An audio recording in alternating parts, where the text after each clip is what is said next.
Pourquoi Camilla s'effondrerait-elle après que Carol Middleton ait sécurisé le manoir de Mustique de 37 000 livres pour son 70e anniversaire? Parce que ce n'était pas juste une célébration ordinaire. C'était une retraite soigneusement planifiée dans un sanctuaire royal. Je tiens à dire que Carol et moi sommes absolument ravis de l'annonce d'aujourd'hui et enthousiasmés par la perspective d'un mariage l'année prochaine. Lorsque Carol Middleton, la mère de la future reine, a obtenu la même villa autrefois possédée par la princesse Margaret, cela n'a pas seulement suscité de la nostalgie, cela a secoué la monarchie. Ce qui a suivi a été une guerre d'influence silencieuse qui a laissé la reine Camilla sous le choc. Numéro 1, l'île des secrets. Mustique, un endroit avec une riche histoire royale, a longtemps été associé aux membres de haut rang de la famille Windsor. Des retraites privées pour l'élite royale, un espace pour s'éloigner des regards du public, se détendre, se ressourcer et parfois même se livrer à des moments de scandale. Les paysages luxuriants de l'île, nichés entre des eaux turquoises et des collines verdoyantes, ont toujours été le décor des vacances royales, souvent chuchotées dans les tabloïds, souvent rendus infâmes par des rendez-vous secrets. Mais en 2025, le bruit ne concernait pas une autre reine ou princesse. C'était à propos de Carol Middleton, la mère de la princesse de Galles, une femme qui avait passé une grande partie de sa vie dans l'ombre royale, mais qui s'apprêtait maintenant à briller à sa manière. La mère de Kate avait choisi ce paradis non seulement comme destination, mais comme déclaration. Alors que Carol atteignait son 70e anniversaire, elle ne célébrait pas seulement ses années. Elle faisait une déclaration silencieuse mais puissante. Toute la famille Tom Middleton était avec elle. Pippa, James, Michael et les 3 jeunes enfants, aucun n'étant plus significatif que le prince George, le futur roi. C'était un moment de retour complet. Une célébration de la femme qui avait soutenu discrètement sa fille à travers chaque défi royal et qui était maintenant en position de prendre les décisions à sa manière. La destination? Les Jolis Hauts, l'ancienne résidence de la princesse Margaret à Mystique. Cette propriété avait été témoin de sa propre part de drame royal dans le passé. Certains murmuraient qu'il s'agissait de liaisons illicites, d'autres liées à des fêtes légendaires qui s'évanouissaient dans la brume mystérieuse de l'île. Mais maintenant, c'était au tour de Carol de façonner le récit du domaine. Une villa à 37 000 $ par semaine les attendait. Chef privé, majordome, cours de tennis et surtout un niveau d'isolement que même les plus grands palais royaux ne pouvaient en fournir. Vue sur la mer, soleil infini et intimité absolue. Pour une fois, la famille Middleton pouvait vivre sans les yeux toujours vigilants des paparazzis et le regard du public. C'était l'endroit parfait pour que Carol rassemble ceux qu'elle aimait le plus et marque son anniversaire marquant de la manière la plus intime et royale possible. Mais lorsque la nouvelle de ce voyage somptueux est parvenue au palais, les choses ont commencé à changer. La reine Camilla, qui connaissait bien les dynamiques de pouvoir de la famille royale, a lu les rapports avec une incrédulité silencieuse. Elle connaissait trop bien l'héritage de Mustique, comprenait les chuchotements qu'il suscitait et, peut-être le plus révélateur de tous, ressentait une pointe d'envie que quelqu'un en dehors du cercle royal immédiat, ait l'audace de participer à ce morceau exclusif de l'histoire royale.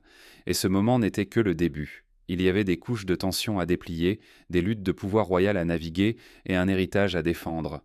Carol Middleton était entrée sous les projecteurs d'une manière que personne n'avait vraiment anticipée, et son mouvement, au début d'une nouvelle décennie, était sur le point de préparer le terrain pour un affrontement qui résonnerait à travers les couloirs du pouvoir au palais de Buckingham. Numéro 2. La maison qui portait 1000 histoires. Les Jolis Hauts n'étaient pas juste une autre villa sur une île éloignée des Caraïbes. C'était un sanctuaire, une maison historique chargée d'histoires qui avait été témoin de moments à la fois de scandale et de gloire. En 1959, la princesse Margaret, la sœur rebelle de la reine Élisabeth II, a reçu cette villa en cadeau de son beau-frère, le prince Philippe. Elle est devenue son refuge, son terrain de jeu et, finalement, une scène pour certaines de ses escapades les plus notoires. La villa a accueilli des fêtes somptueuses auxquelles assistaient des rockstars comme Mick Jagger et d'innombrables autres figures de la haute société. Mais au-delà du clinquant et du glamour, c'était aussi le cadre secret de l'affaire illicite de la princesse Margaret avec Roddy Llewellyn, une relation qui a provoqué un émoi au sein de la famille royale et dans la presse. L'air de secret collait au mur même des Jolis Hauts. Ce n'était pas juste une maison, c'était un archive de confidences murmurées et d'amour interdit. Elle avait été témoin des drames non dits, de l'aristocratie britannique, offrant refuge à ceux qui cherchaient du réconfort face à la dure critique du regard public. Pourtant, malgré son passé glamour, la villa se tenait comme un rappel d'une époque où la royauté luttait aussi contre les chaînes de leur rôle public, cherchant la liberté dans les bras de ceux qu'ils ne pouvaient en avoir. Et maintenant, des décennies plus tard, elle devenait le décor d'un autre type d'histoire royale. Carol Middleton, la mère de Kate, avait amené sa famille à la villa pour célébrer son 70e anniversaire, un jalon qui, bien que personnel, portait une signification plus large.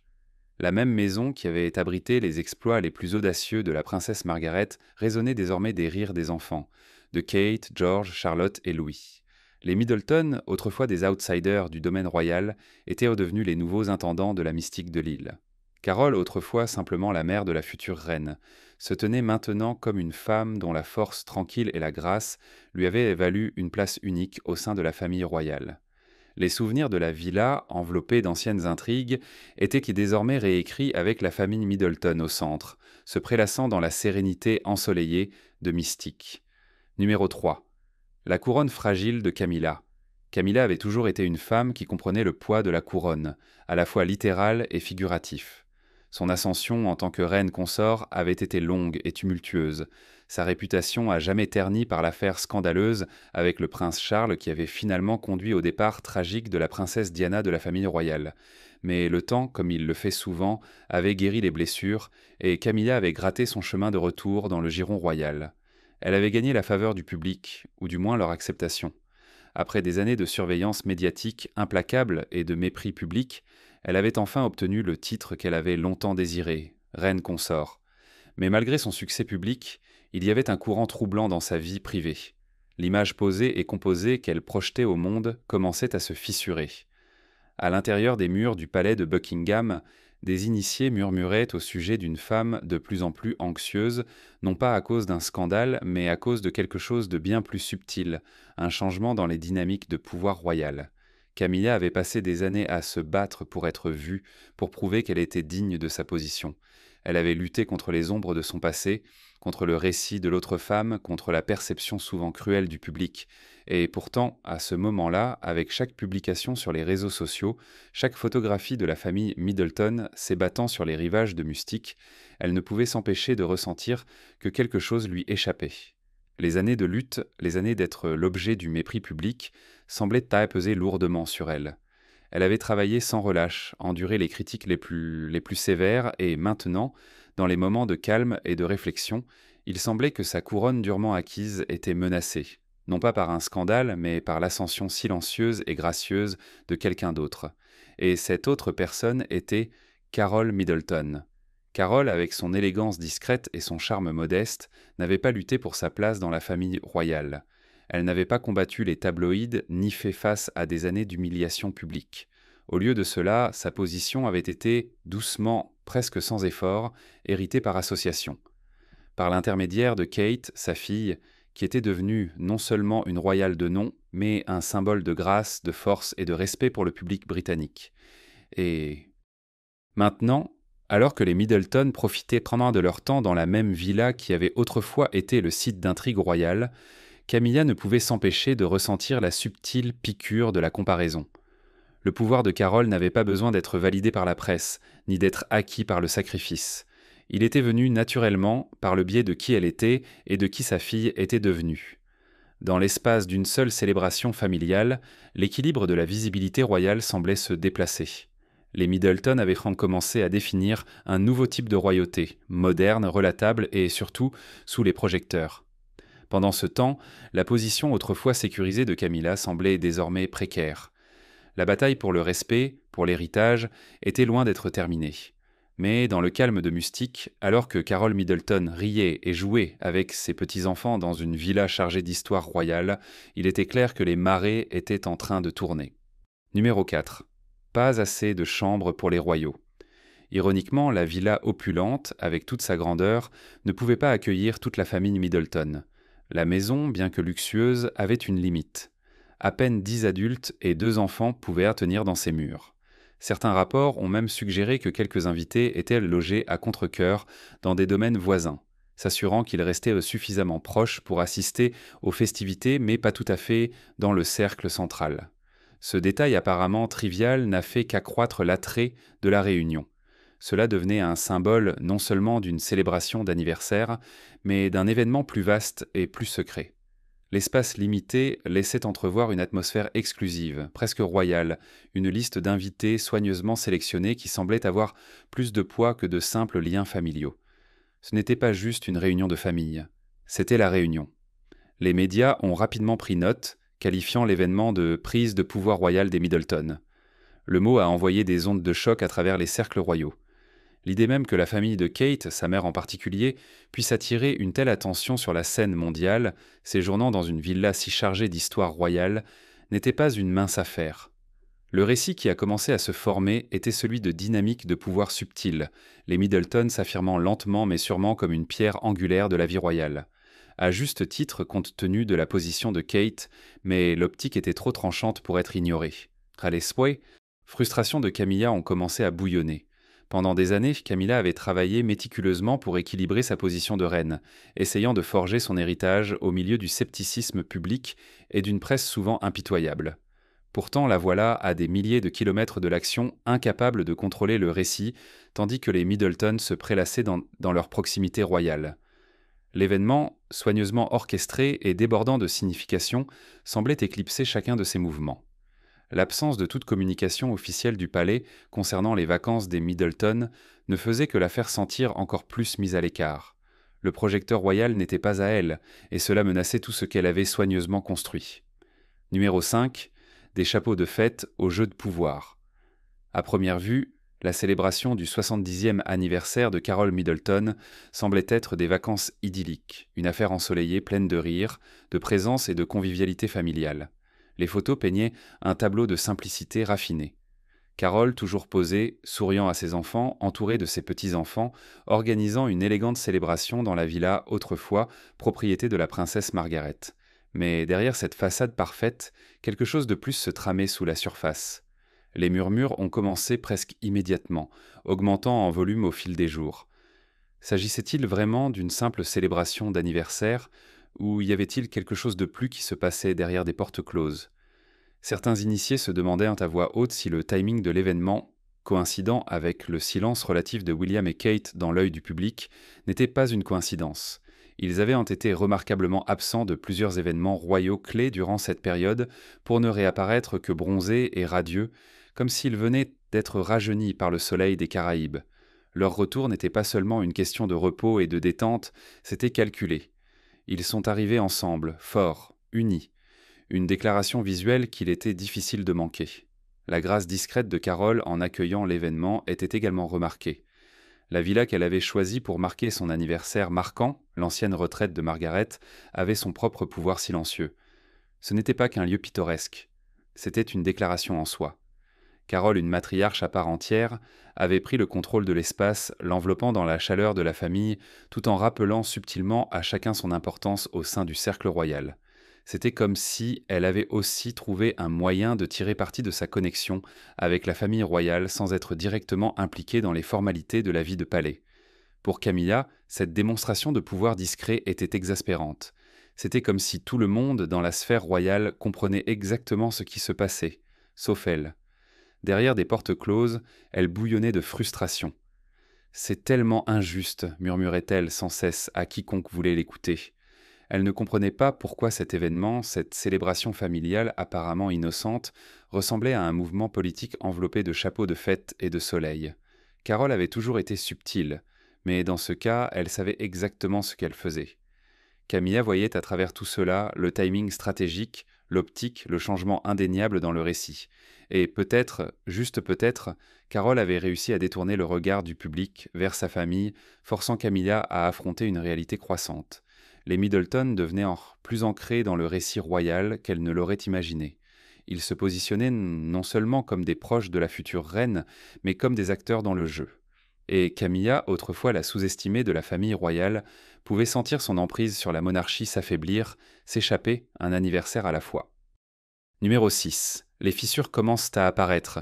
La tension était palpable alors que la reine Camilla se rendait au dernier engagement royal. L'événement, une occasion soigneusement orchestrée avec la presse et le public à l'œil, aurait dû être un moment de grâce royale. Mais pour ceux qui prêtaient attention, les fissures étaient bant impossibles à ignorer. Les observateurs ne pouvaient s'empêcher de noter la façon dont sa mâchoire était serrée, la légère raideur de sa posture, et comment ses réponses, autrefois fluides et engageantes, semblaient maintenant brèves et distantes. Elle n'était pas elle-même. Ceux qui lui étaient les plus proches, le personnel du palais, savaient que quelque chose avait changé.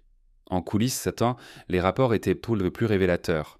Ce n'était pas une explosion dramatique qui signalait que quelque chose n'allait pas, mais un changement subtil, une fatigue qui ne pouvait pas être cachée sous le protocole royal. Dans les heures calmes du soir, lorsque les caméras étaient éteintes, le masque stoïque de Camilla glissait. C'était dans ces moments vulnérables que ses émotions refaisaient la surface brute et sans défense.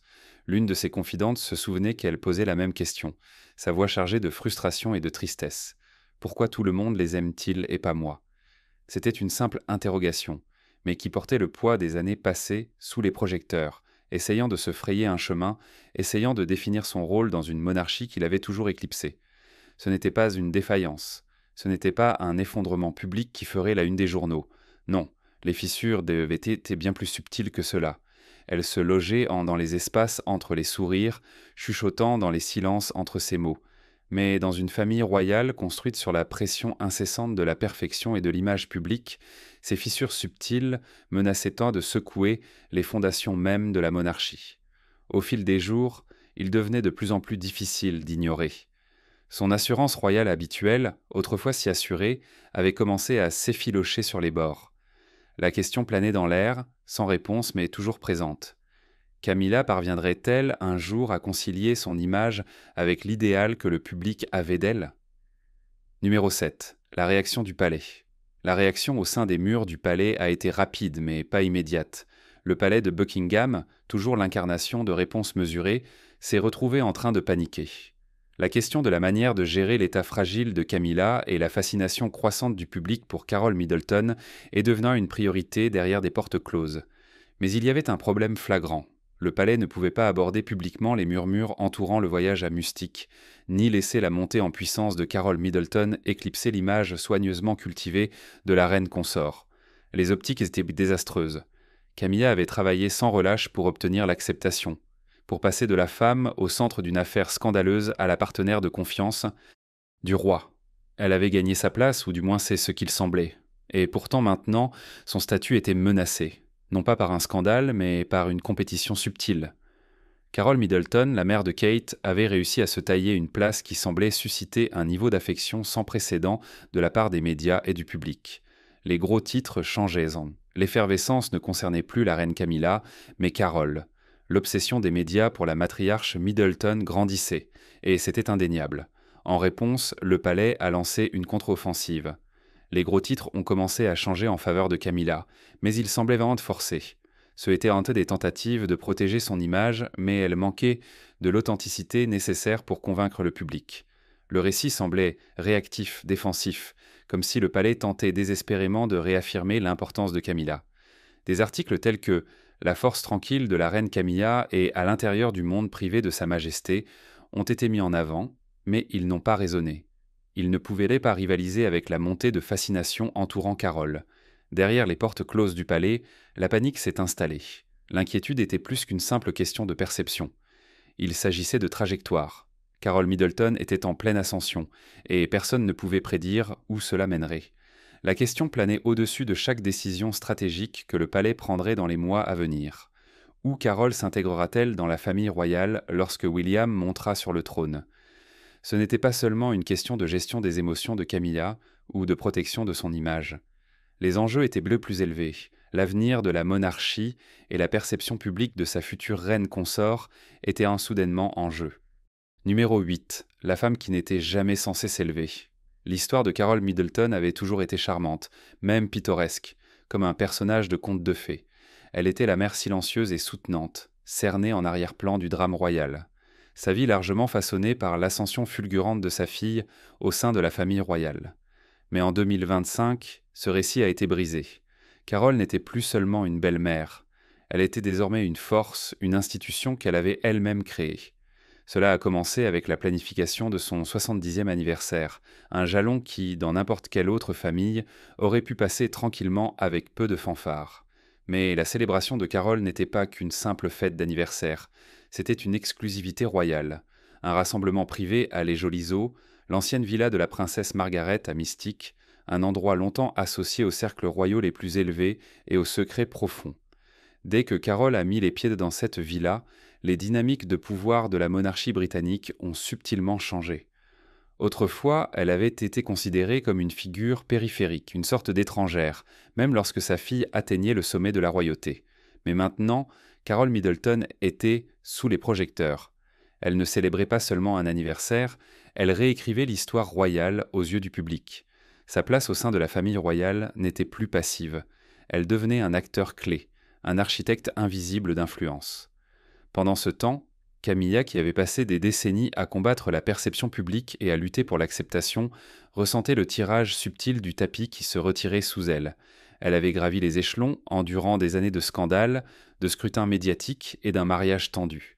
Elle avait tout sacrifié pour sa place dans cette famille, mais maintenant, dans les coins tranquilles du palais, Camilla ne pouvait pas se défaire du sentiment qu'elle perdait son emprise sur quelque chose de plus important que de simples titres. Elle perdait son pouvoir. Dans un rare moment de vulnérabilité, Camilla confia à un proche confident, ces mots empreints de frustration. « C'est tellement injuste », aurait-elle dit. « J'ai tout sacrifié pour cette famille. Elle entre juste. » Les mots piquaient, bien qu'elle masquât rapidement cela avec un sourire appris. La réalité, cependant, était que Carole Middleton avait fait quelque chose que Camilla n'avait jamais vraiment réussi à faire. Elle avait gagné l'affection du public et la loyauté de la prochaine génération. Le pouvoir dans la monarchie moderne n'était pas une question de lignée, c'était une question d'influence, et Carole l'avait sans effort. Le pouvoir dans la monarchie moderne n'était pas une question de lignée, c'était une question d'influence, et Carole l'avait sans effort, sans le fardeau que Camilla avait porté pendant des années. Carole était devenue l'architecte d'un nouveau récit royal, un où les Middleton n'étaient pas seulement des adjoints à la monarchie, mais une partie intégrante de celle-ci. Et autant que Camilla essayait de se défaire de ce sentiment, elle savait que Carole était désormais positionnée comme une égale, voire une rivale. L'ironie de la situation n'échappait à personne. Camilla avait combattu sans relâche, grimpant jusqu'au sommet, tandis que Carole, avec sa grâce discrète et sa subtilité délibérée, était simplement entrée sous les projecteurs. Il n'y avait pas de scandale lié à son ascension, seulement une véritable affection et admiration du public. Là où Camilla avait lutté pour se tailler une place, Carole s'était intégrée sans effort dans le tableau royal, son pouvoir silencieux grandissant à chaque instant qui passait. Numéro 9, l'île regarde. Alors que les Middleton emballaient leurs affaires et se préparaient à quitter les Jolis Eaux, le soleil commençait à se coucher sur l'horizon caribéen. Les vagues s'écrasaient doucement contre le rivage, le son presque hypnotique dans sa répétition, comme si la nature elle-même marquait le passage du temps. Les Middleton rentraient chez eux, leur semaine d'exclusivité royale étant terminée. Les gros titres s'effaçaient, comme ils le faisaient toujours après un tel spectacle, mais les véritables implications de la célébration du 70e anniversaire de Carole Middleton étaient loin d'être terminées. Ce n'était pas qu'une escapade familiale, c'était une révolution silencieuse en cours, un repositionnement de pouvoir qui allait, lentement mais sûrement, changer la perception publique. En cette semaine, Carole avait fermement établi sa place dans le récit royal. Bien que Camilla, en tant que reine, détenait le titre, c'était Carole qui attirait l'œil du public et, peut-être plus important encore, l'attention de la prochaine génération de royaux. Et Camilla le savait. De retour à Clarence House, alors qu'elle était assise seule dans son bureau privé, la faible lueur d'une lampe de bureau illuminait son visage, reflétant la fatigue qu'elle avait portée si longtemps. Ses doigts traçaient tant doucement les bords d'un vieux magazine, une photo de la villa de la princesse Margaret glissée à l'intérieur. Le bruit des vagues des Caraïbes résonnait dans son esprit alors qu'elle fixait l'image, ressentant le poids d'une vérité qu'elle avait longtemps essayé d'éviter.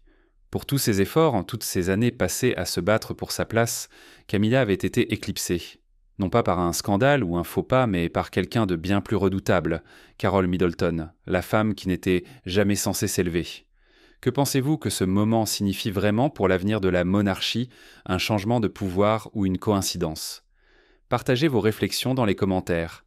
Merci d'avoir regardé cette vidéo avec nous et à bientôt pour la prochaine.